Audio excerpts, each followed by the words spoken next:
then, every so often, it would be time for the elephant day spa. They would walk these elephants over to this huge elephant bathtub carved out of rock.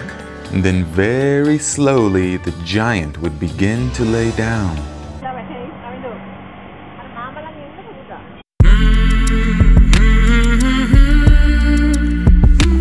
So it's been some time since I've done one of these kind of videos, but I've decided that this story just has to be told.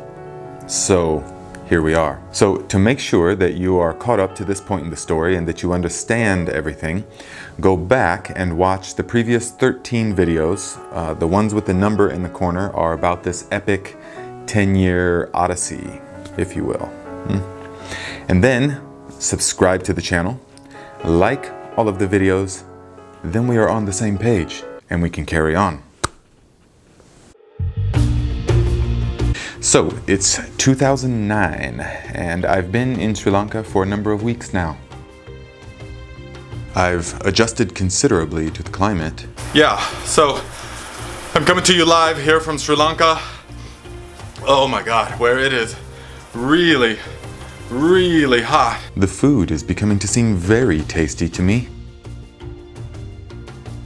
And I'm having these experiences that, although I didn't know it at the time, would prove to be seriously transformational.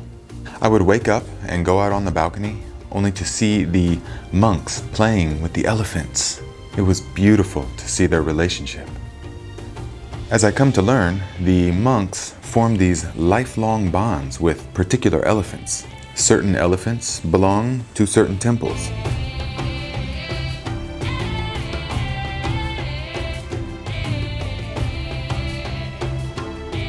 They have names, personalities, very good memories, and they are considered part of the family.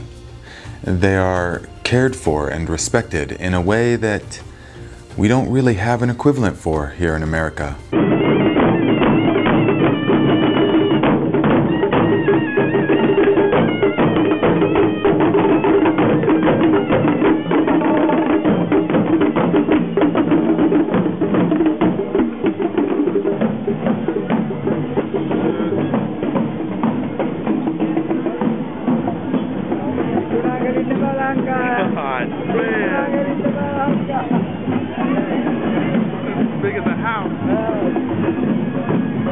The monks would hand feed them sugarcane and bananas.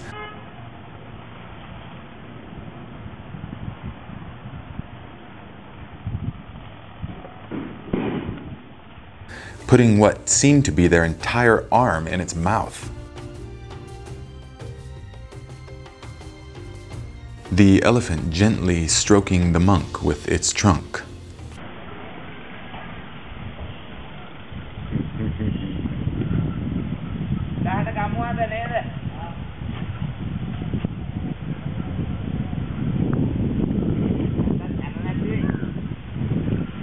And then sometimes they would use the elephants in the ancient way, as a sort of living bulldozer.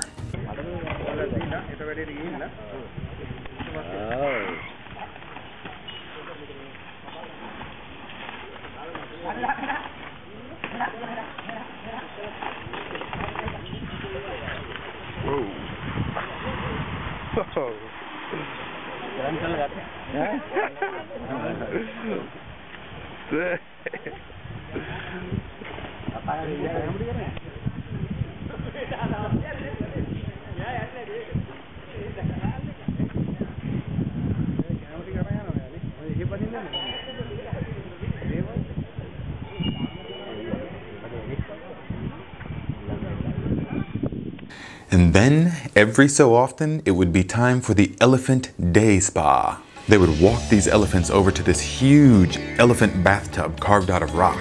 And then very slowly, the giant would begin to lay down.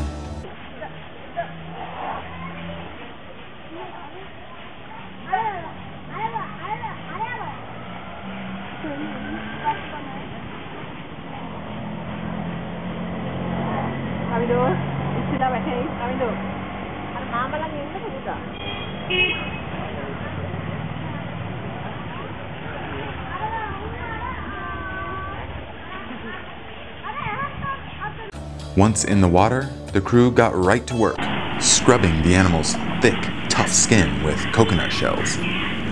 Man, the elephants seemed to love this. Seriously, you could hear them going. They would take their trunk and splash water all over themselves.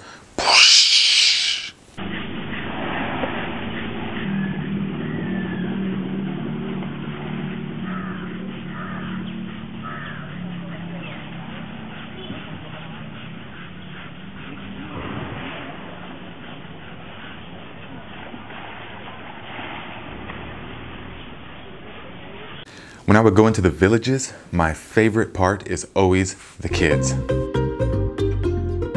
They're so curious and open. They just reflect whatever energy is put out. And I myself am very playful. And so naturally, so are they.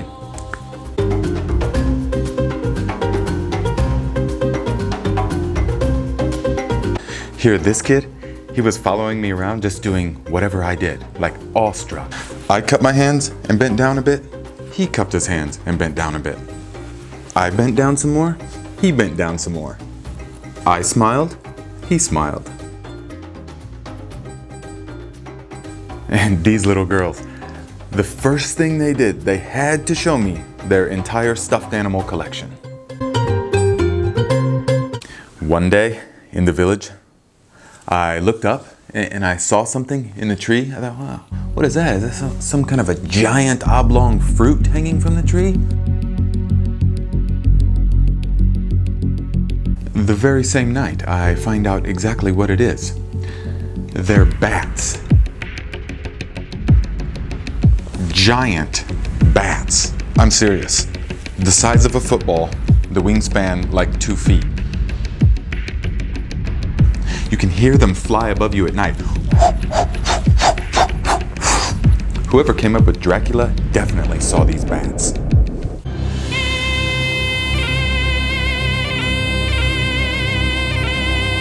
It was in Sri Lanka that I witnessed my first cremation of a human body, the funeral of a monk.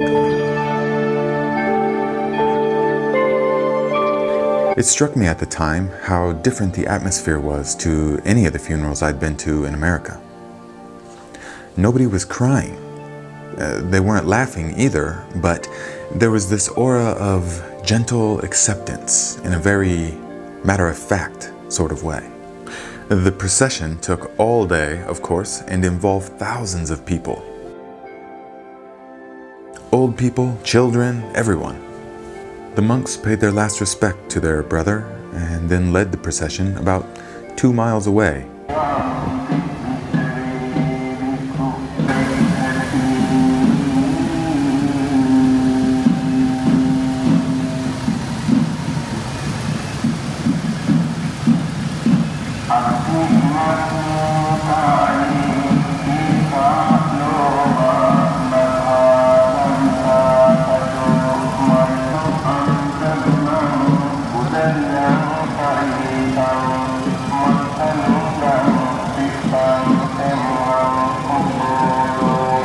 To an open field where this giant orange structure was already in place.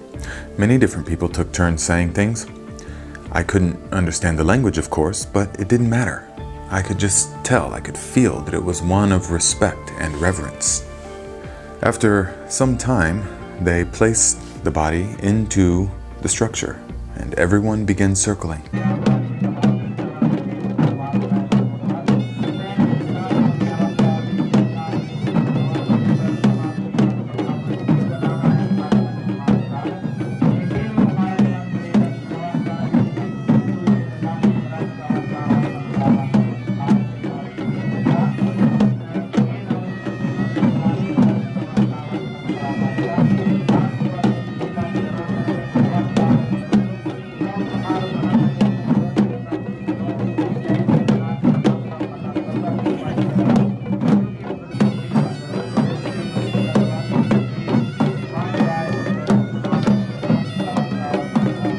And then the fire was lit.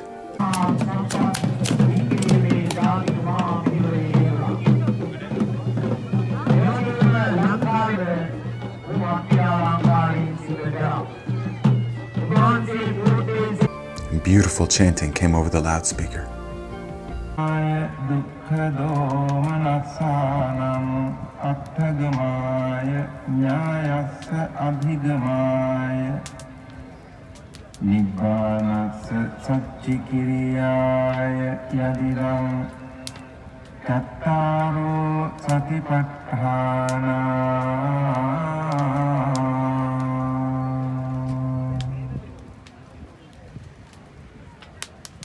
Katami tattaro ida bhikkave bhikkhu kaye kayanupassī viharati ātāpi sampajāno satimā vinaya loke abhijjādo manassam.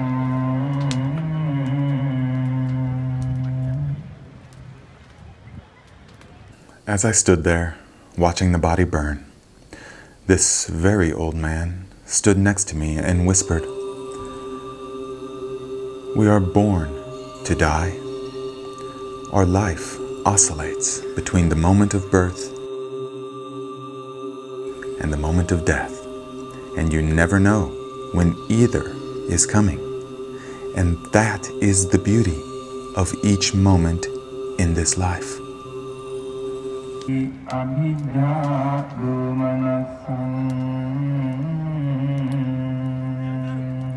And so it was. My time in Sri Lanka was coming to an end. My month-long visa would expire in a couple of days, and I had yet to make any forward plans. Hell, I'd barely had time to think, let alone plan out details like where I was going next. So 2 days before I had to be out of the country, I simply got online and purchased the absolute cheapest ticket out of Sri Lanka, which turned out to be a $65 flight from Colombo, the capital of Sri Lanka, to Trivandrum in the south of India. And as I boarded that plane out of Sri Lanka, saying goodbye to the monks, the temple, the village, the people, the children, the food, all the beautiful lifelong memories I've made there, I stepped onto that plane so filled with optimism that I could not possibly conceive of what lie in store for me when I got off that plane in India. Join me next time.